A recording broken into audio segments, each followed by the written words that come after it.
Gyasi C. Chisley, welcome to the show. Thank you so much, Nick. Great to be with you. Always great to be connected and reconnected to a fellow Titan. So thank you so very much. Yeah, congratulations on that award. I'm sure You as we'll well. get into that. So you're currently managing director and head of corporate healthcare for PNC. That Yes. sounds like an interesting title. What does that mean? Yeah. Basically, it means, I do sort of several things in and for our clients, but I like to sort of frame it by the ABCDs. And we serve advisory to the 52,000 healthcare clients that we have in and throughout the bank. So a very, very large portfolio, of which out of those 52,000, we've got about $40 billion in capital deployed. So A is the advisory.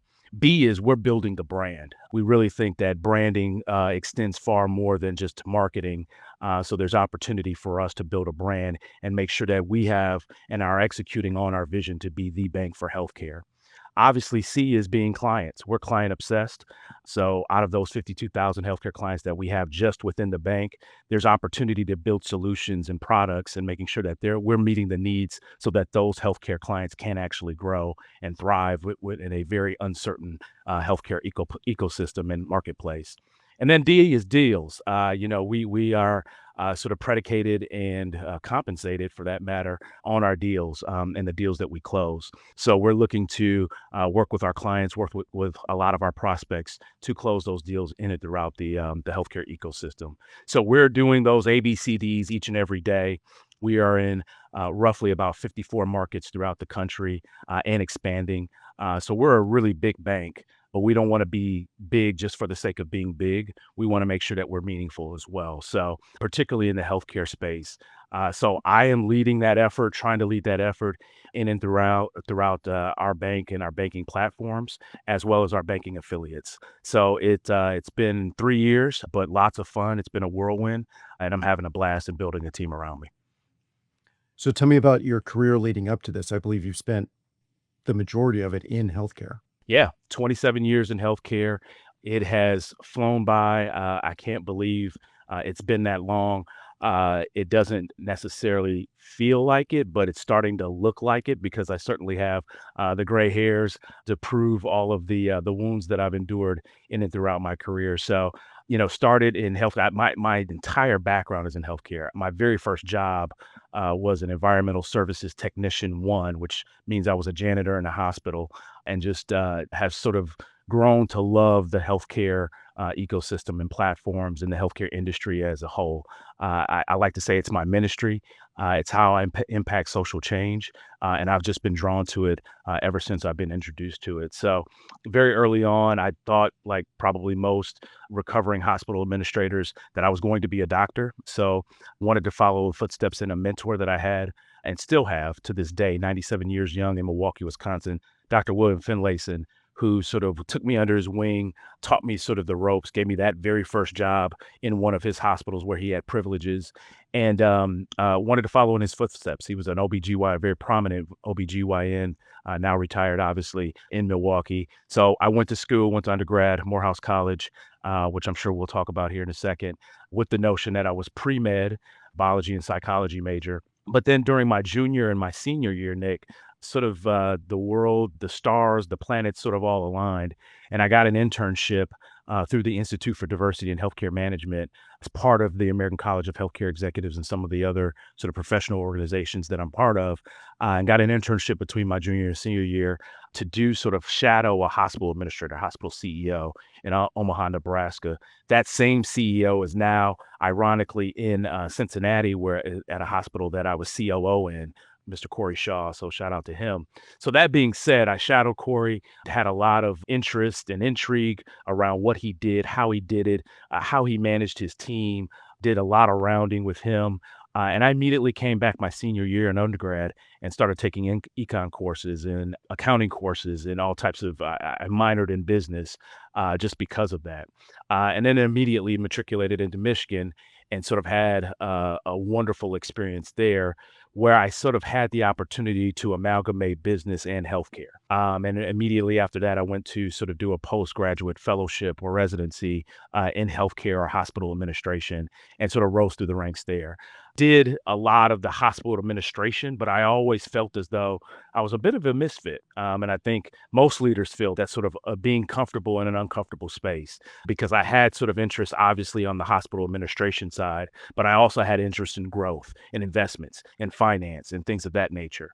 So there was always sort of this sort of percolating desire to sort of want more and try to bring in new concepts that I thought were happening outside of traditional or conventional hospital administration and bring those concepts in to a healthcare space that I thought needed to be disrupted.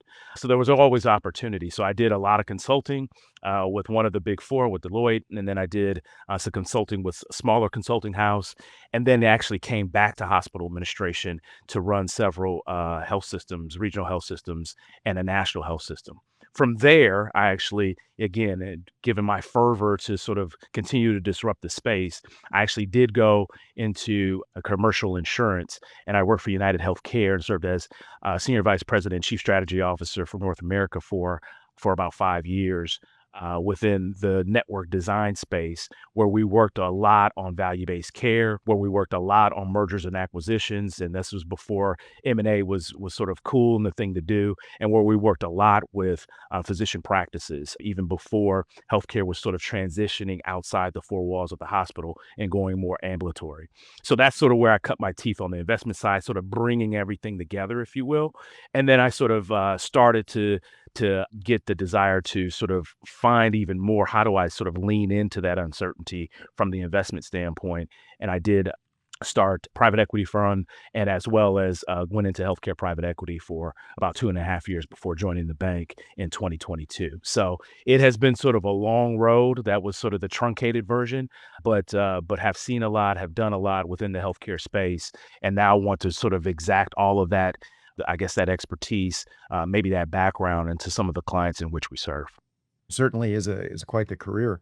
Tell me more. I'm interested about being the CEO of a hospital because, I think a lot of people could imagine, what it's like to be the CEO of a manufacturing company or some type of quote normal business. But what is it like being the CEO of a hospital? Interesting.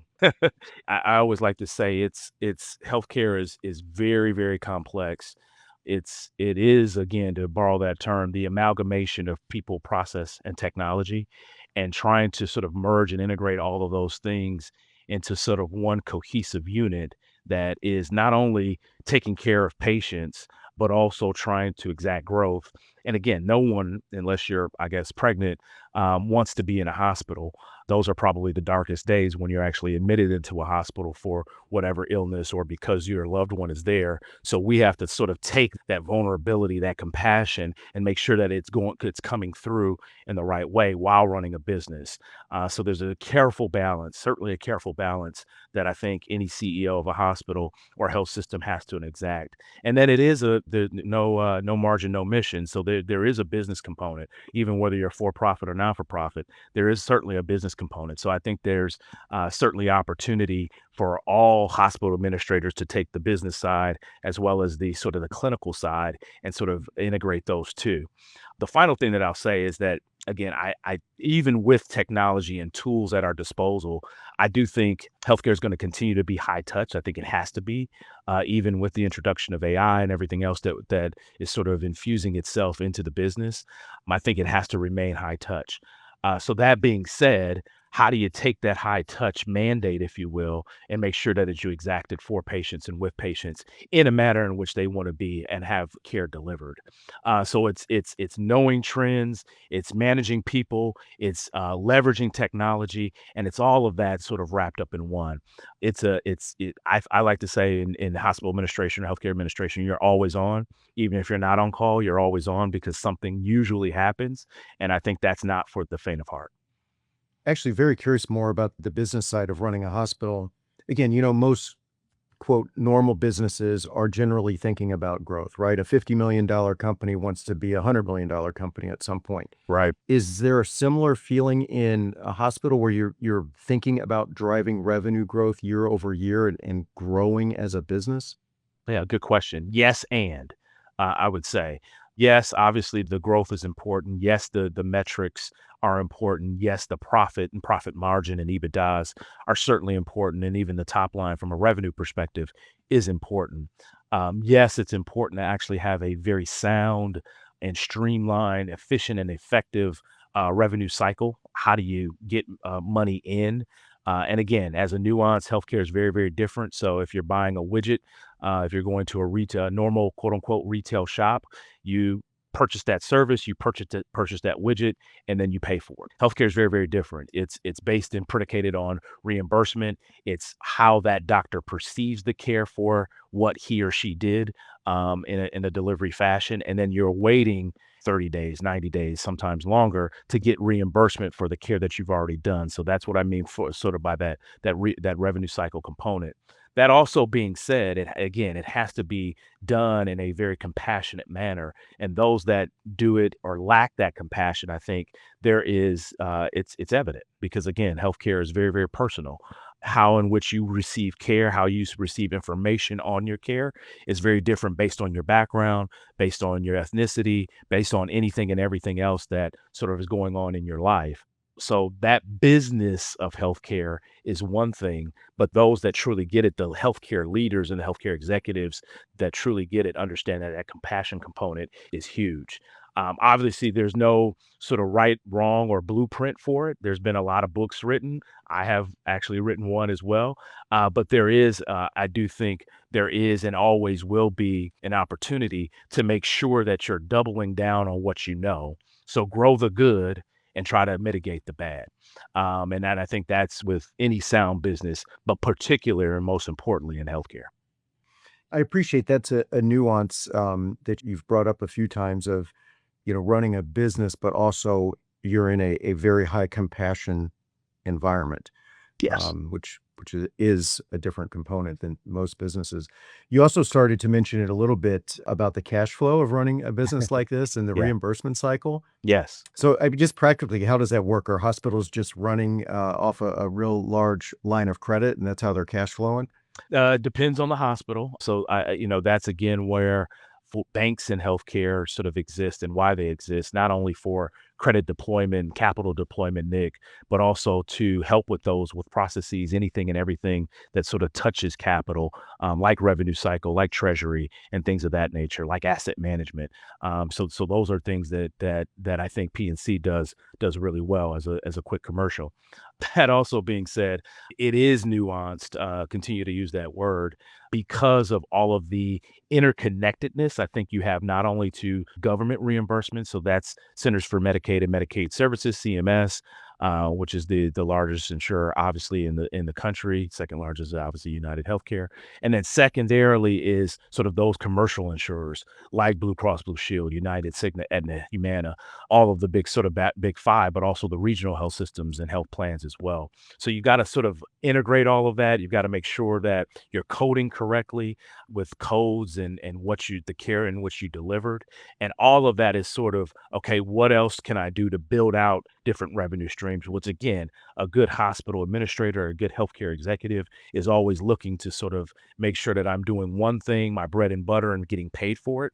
But then also, what else am I doing to build out new and different revenue streams to make sure that I'm keeping my business viable? And again, unfortunately, and then maybe fortunately, healthcare is a business. So we're talking to a lot of our clients about what can we do, how can we build, how can we establish, what else can we do from a corporate venture fund. Those are all like cool and kind of sexy things that we're starting to introduce to a lot of our clients that I think healthcare is gravitating toward for the first time in my career, which is really exciting. Yeah, and I appreciate, the comment that you made earlier relative to what you just said, right? So, technology, obviously, that's all people are talking about today, Right. is rapidly advancing. But, you brought up that you think healthcare will continue to be a very high touch field. You need people to do this well. And I'm just curious from your time as a hospital CEO, how were you thinking or what were you seeing about shortages in healthcare workers, in Mhm. nurses, in doctors that's kinda coming? Is that a really big deal in the industry? Yeah, great question. It is. And I think it either reveals itself or exacerbates that issue exacerbates itself during tough times. Obviously, we're just coming off the heels of a global pandemic, which obviously nobody predicted and nobody prepared for. So still that in the background or in the construct of what we're sort of dealing with today, with a shortage of nurses, with a shortage of physicians, certain specialties in particular, that's always at sort of top of mind, I think, for the healthcare executive. And then there's things that it takes a lot of people to ensure that you've got a very efficient and sound, and I don't know, efficient is different than a lot of people, but a sound operation, because you need, environmental services workers, you need radiology techs, you need transporters and those that cook the food and chefs and everything else inside the four walls of the hospital. But then you sort of need partners. So healthcare, in my opinion, and banking, this is what we have in common, is the ultimate team sport, because you have to sort of rely on other people to ensure that other things happen. And when there is a shortage, it is certainly felt. When there is a shortage, I think finances are impacted for sure. And that's what we saw firsthand during COVID, is there were a lot of sort of travel nurses, a lot of other things that we saw whereby hospitals, health systems, healthcare entities needed more capital so that they could just sustain their operations. So again, that's where we come in. There's opportunity for us to continue to further partner to ensure those shortages are at least addressed. But then also, how do we mitigate those shortages, whereby we've got different partnerships and partner pools, and then we're building out and establishing new sort of operations or ventures that will ensure that those, and sort of, you can't predict the future, but you can prepare for it, that we can prepare for when those shortages happen. And again, I think, again, any healthcare executive worth their salt, they're really looking into the sort of leaning into that uncertainty, leaning into some of the things that they know will likely occur, particularly based on what we've seen in the past, and then sort of making sure that we can mitigate any issues in the future. One of the themes of these discussions that I really enjoy is around leadership. So again, as the leader of a hospital, what do you do? What are some of the things you do to attract and retain talent? Especially in an industry where there's a shortage, so that you would assume that gives nurses and doctors a lot of freedom of choice to go to whatever a hospital they want. Like, what attracts employees to a particular hospital and retains them from like a leadership or a cultural point of view? I think particularly in healthcare, you're sort of asked to come in or asked to do a certain job, or even chosen to do a thing, if you will. But many in healthcare, and I do speak from experience here, many in healthcare are called, Nick. And I think that calling is something that really sustains them and motivates a healthcare workforce, or a healthcare worker, or a health anyone in healthcare that is administering care or adjacent to the care that is being administered. So that is something that I always find in my fellow healthcare workers, that there is that calling. And I mentioned that healthcare is my ministry. I think there is alignment there. However, you're sort of impacting healthcare, which is, again, the largest industry in our nation's economy, roughly about 18% of the GDP, and nearly $5 trillion spent each year. So I think therein lies the opportunity to understand a person's compassion and motivation. And then once you understand that motivation, you can sort of make sure you're retaining that talent, particularly if they are talented, retain that talent to ensure that they are feeling fulfilled in what they're doing and how they were called and what they were doing to be called into that particular industry. I will say it's a tough business. We saw firsthand that healthcare workers were getting burnt out. I think that continues, given everything, that the stress and the weight, if you will, of what we're being asked to do as sort of, and I'm putting myself in that category, what we're being asked to do as healthcare executives and former recovering healthcare hospital CEOs. But that being said, it is very fulfilling. The compensation comes not through necessarily money, but it comes through, the rewarding factor comes through when you really do impact an outcome positively. I think there's opportunity there. And if we can sort of all band together, again, it's a team sport. I don't think you can do healthcare or go at healthcare alone. I do think it's predicated on partnerships. So that being said, when you find that partnership, when you sort of consummate that JV, that joint venture, there's always value in that. And that's one of the things that I've been trying to do throughout my career. And that's how we retain that talent, is getting to those motivations, understanding those partnerships, finding that alignment, and making sure that we're not dealing with a bunch of sycophants. One of my favorite books is Team of Rivals by Doris Kearns Goodwin. That we're not dealing with those that just say yes, but those that will push back and actually know and are experts in their field. And Nick, you and I know an expert is defined as a person that knows more and more about less and less. So I want people around me. I want to surround people of experts that have that expertise and that will push back on ideas that I think I have, or even values, quite frankly, that I have in a respectful manner to make sure that I'm growing and growing in those gaps. And at the same time, I'll quote another book that I really enjoy is by John Meacham, American Lion, who's the sort of a biography. First one, Team of Rivals, a biography on Lincoln. Second one, John Meacham, American Lion, biography on Andrew Jackson. He sort of surrounded himself, or he had a very core group. And I've been known to sort of have an entourage. I've got 14 mentees that I really highly respect. I've got 7 mentors that I highly respect, obviously. But I'm starting to sort of, as I ascend in my career and as I'm getting longer in the tooth, I'm understanding that that sort of core group has to remain tight, and you've got a core group of advisors. So talking out both sides of my neck, but at the same time making sure that I'm trying to frame it correctly in terms of leadership, and I think that's important. Yeah, no, those are really good points. In particular about surrounding yourself with experts. And that just reminds me of another thought I had about being a healthcare CEO, in particular, in your case, where you mentioned, not being an MD. Yes. So are there some unique challenges of being a CEO of a bunch of MDs? Because I would imagine there's a lot of egos there. Oh yeah. And I think egos not only from a perspective of let me show you who I am and what I can do, but also egos in protecting what I think I have or my perceptions or my own sort of values and where I think healthcare should go. And that I think that ego is something very, very important to explore and unpack, which hopefully we'll do maybe in another podcast because it's really eye opening. At least it has been for me. And I think within healthcare, there's an implicit hierarchy that exists that sort of goes like highest specialty. So if you're a neurosurgeon, you're sort of looked on upon as, this guy or gal that has not only studied for decades in one respective field, but X, Y, you're a surgeon, you're very circumspect about how in which you deliver care and so forth.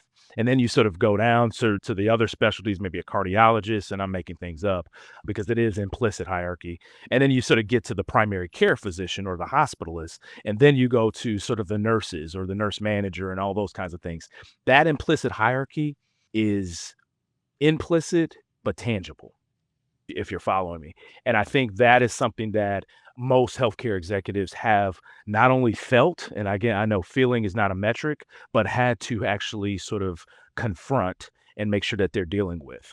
And those are things that hopefully as partners to healthcare entities and throughout the country that we're helping to start to unpack. Like how do we bring the best out of everyone and ensure that their voice is heard, but also that they're learning from their fellow healthcare colleague. And I think that's important. That's something that I tried to do when I was in hospitals, but now have actually even promoted and pushed and promulgated even more so now that I'm outside the hospital. So yes, those egos are real. Well, is there a particular lesson or example from your own leadership style of leading those types of individuals with strong egos who are of obvious experts in their own right, probably don't want to necessarily take orders, in quotes from somebody else. How did you approach working with these folks? Yeah, that's a great question too. Man, I could tell this is not your first rodeo, Nick. You asked some insightful questions, man. I think for me, what I've learned, especially dealing with doctors, and again, I don't want to cast any dispersions on physicians. Some of my best friends are physicians, and I always learn a lot from those that have that clinical expertise. And I think for me, the best way in sort of understanding what a physician, because we're trained, let me go back to training too, because that's important. And there's some misalignment on how administrators and healthcare executives are trained versus sort of physicians. And sometimes they're one and the same. So sometimes they're not mutually exclusive. So I want to say that for your audience as well.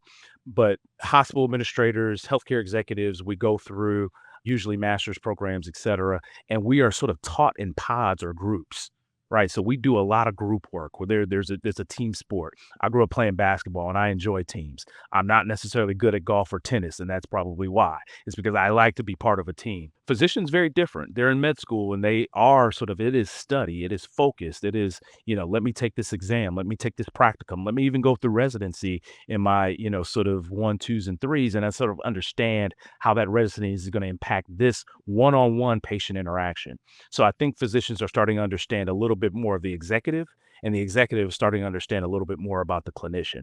And that being said, sort of from my perspective, what's helped me the most in saying all that is stop putting periods where a question mark belongs, right? So I've always tried, at least always tried. I don't always get it right, but I've always tried to ask the necessary and the most effective questions, particularly to my clinician colleagues, because that's not a world that I was ever exposed to. So I'm asking as many questions as I can. They probably hated it when I was doing so, but that's something that I've even taken forth and put into my sort of my career as a financial services executive is now as well, is that let me understand where you're coming from, and then maybe we can get alignment, or it's on me being personally accountable to make sure that I'm aligned with you. So I always like to say too that those that know how will always have a job, but those that ask why will always be leaders. And I think those, like, I'm asking why, you got to ask 7 times to really unpack the question behind the question, to really make sure that we're going forward and then we're getting to that alignment. And the currency to any good leader, Nick, is his or her time. So I had to learn very early on that while I may be barking at orders and putting periods, sometimes exclamation marks behind a sentence or an order or a remark that I should be putting a question on, I also have to make sure that if I'm questioning, that I have to understand the process too. So being a good operator, understanding that there's a time element that needs to be sort of infused, not only with your team, but also with your constituents, with your customers, with your consumers. Those are all necessary things, especially in healthcare. Yeah. No, those are excellent points. It's a really hard balance to maintain, right? Because It really is. if you know how to do the job, you kind of instinctually, as you say, maybe bark orders. But what real leadership is pausing and asking a lot of questions. I like how you describe that a lot. Absolutely. So I'm curious to go back to what you're currently doing in PNC, and you started out describing the advisory role, and I think 40 billion under management. Again, just because I 40 I have billion in no fam capital, 40 billion capital. So that's not our okay. AUM, but that's capital deployed to those 52,000 healthcare clients. Sorry to interject. Yes. Yeah. No, no, no, please. Yeah. So tell me more about that because I just have no exposure to that part of, the business world. What does that mean? Like, what are you actually Yeah. doing for these clients? Yeah, great question. So we have relationships, some banking relationship with about 72%. It's actually 72.7% of all major health systems in the country. So roughly three-fourths of all the major healthcare systems in the country, name your favorite health system, we're likely within that banking group, which I'll describe what that means, or we have a solution or a product that they are utilizing, hopefully for the better service of patients and consumers. We've got about roughly relationships with about roughly 80% of health plans in this country. So certainly 4/5 of that sort of opportunity rests with major health plans. So I mentioned the big five.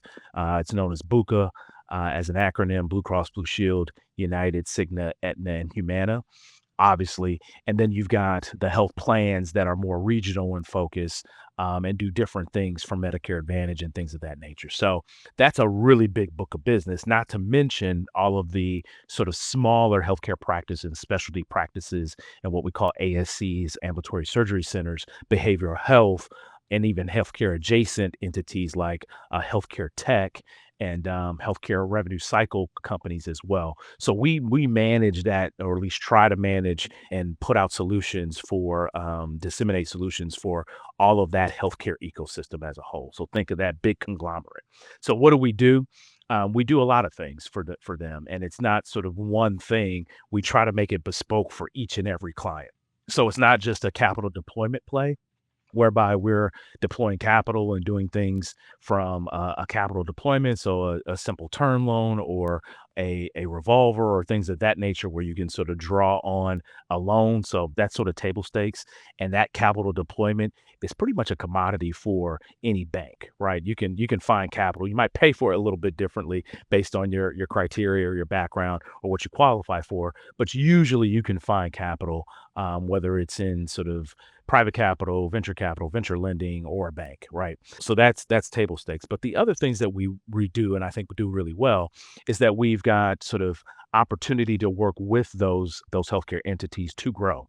So whether it's through mergers and acquisitions, with our partners at Harris Williams and Solberry, with that we've acquired that are part of PNC that we work with very very closely to build out those acquisitions and purchasing and those kinds of things. So when you see in modern healthcare, you read in the Wall Street Journal, those things happening within the healthcare marketplace, you need banks, you need lawyers, you need the other folks outside of the healthcare realm to really impact those types of transactions, right? So that's opportunity. Then there's things like asset management. There's a lot of things that go into building out a captive, building out how do you manage your assets, building out a very sound investment strategy. Those are all things that we do as well. And then obviously there's treasury management, which I've referenced many, many times. And that is how do you look at your money? How do you collect your money? How do you disperse your money? Given everything that we've got now with all of the technology, how is it kept? How is it our e-payments available? Those are all things and technology that we have at our disposals that we can deploy to our clients and customers. So that's sort of what we do in a nutshell. When it works and really works well is when we package all of that for the benefit of a client so that they can grow and that they can better serve their consumers. It's listening to you describe it, and you're obviously an expert. It just strikes me as one of, if not the most complicated industries I've ever heard of. Maybe government is the only thing that's more complicated. Right. It is a very, very complex business. It is, and that's truly what I like about it. I enjoy it is not the complexity in it being difficult just to be difficult, but because where there is so much chaos, there's also opportunity. And there's just tons of opportunity within healthcare to exact change, to build out new partnerships, to build out a transaction. I think in order to be a leader, leaders are built with a certain hunger, a certain drive. And that is something that I've always felt that like, hey, let me look at this. Hey, let me look at that. How can I take this paired with that? And do I have a better product for a healthcare consumer? So that is something that I try to continue to do, that I strive to do, and that hopefully once we strive, we thrive, and for the benefit of our clients. Again, just from an outsider's perspective, it seems like things have changed a lot under this new administration in healthcare, or could be in the middle of changing a lot. Yes, Can you comment on that? Not on the politics side, but like sure. what is going on, perhaps policy-wise, that is changing things in healthcare? Yeah, I think there's things that I look to being trying to be a student of healthcare, a student of business in general, but again, healthcare being the largest sector in our nation's economy, it's I think healthcare drives a lot of things without people even knowing it, because it's just so big and clunky, if you will.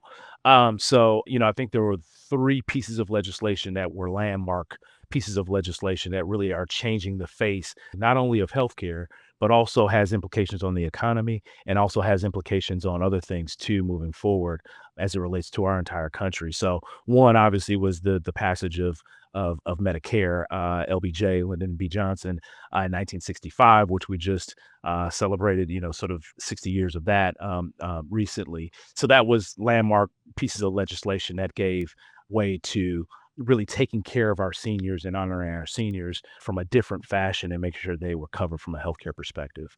Two was the Affordable Care Act, Obamacare, quote unquote, if I'm using air quotes, and that was the legislation that sort of led to exchanges, and that was passed in 2010.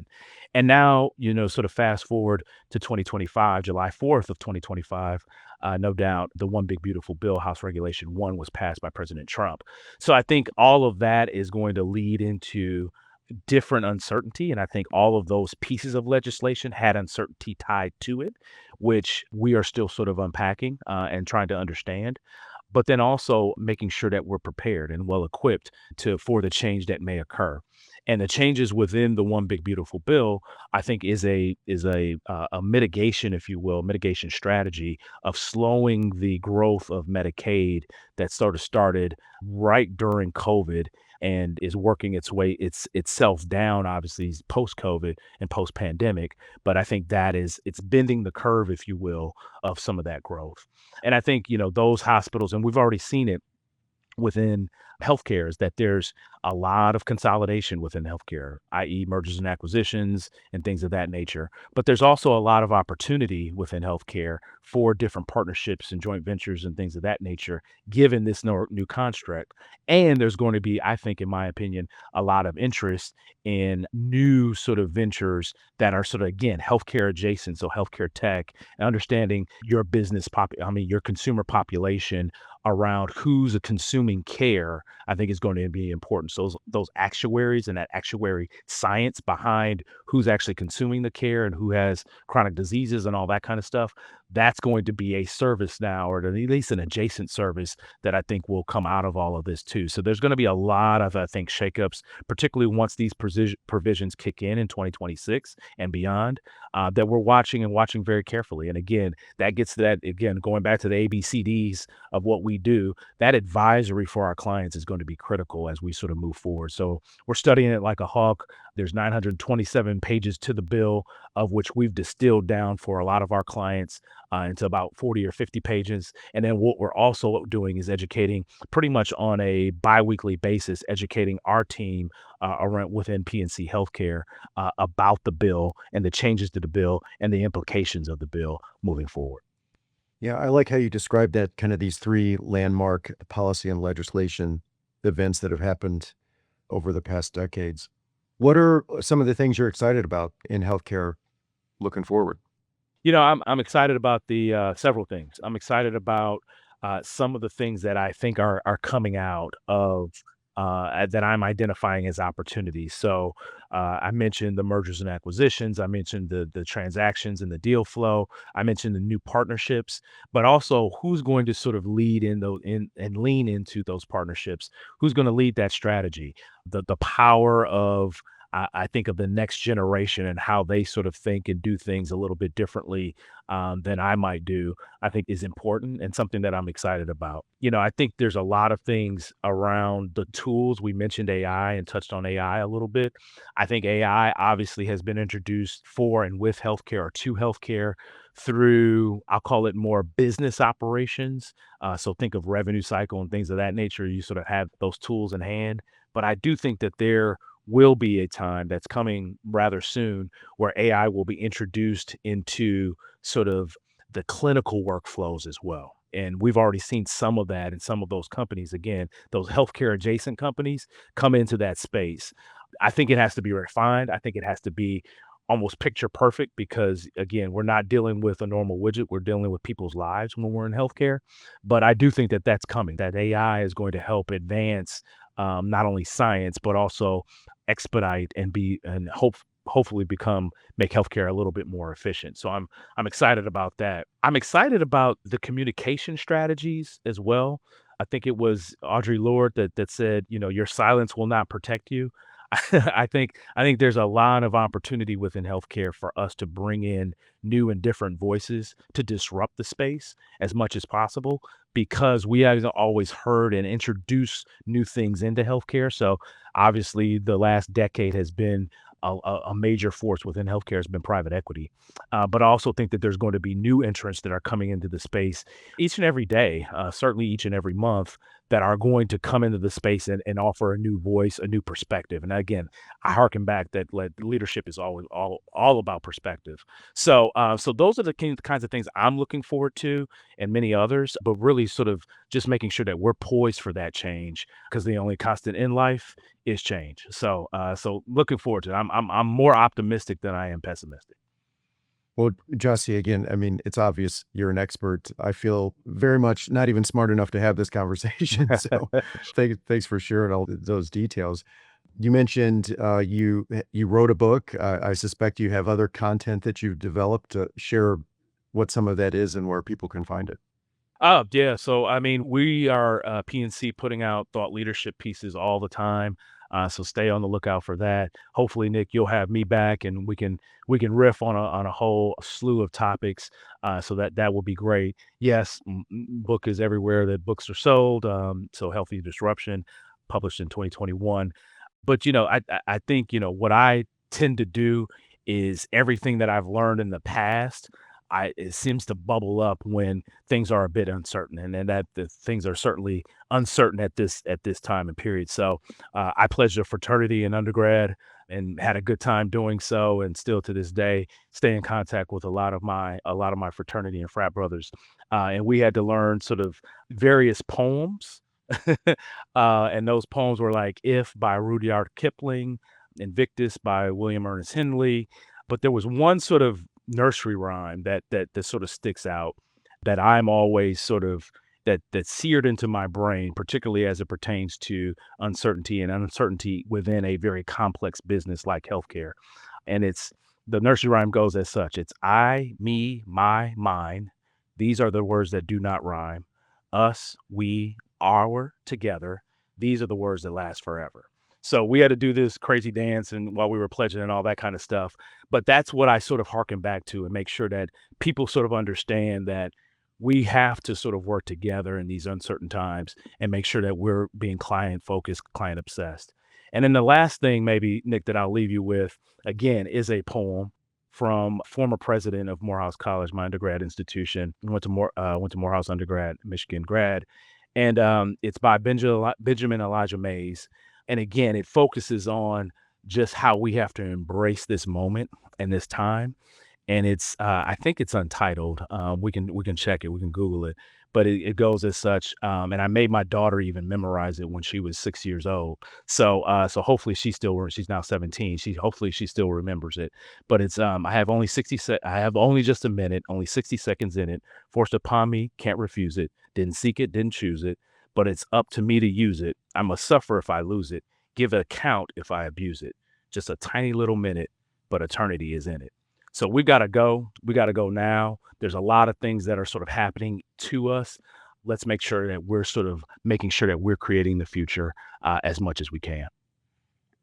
Jesse, I think that's great and a great way to kind of summarize the discussion and your leadership approach. Again, it's obvious you're a subject matter expert and really appreciate you sharing some of these insights. Thank you, Nick. Really appreciate it.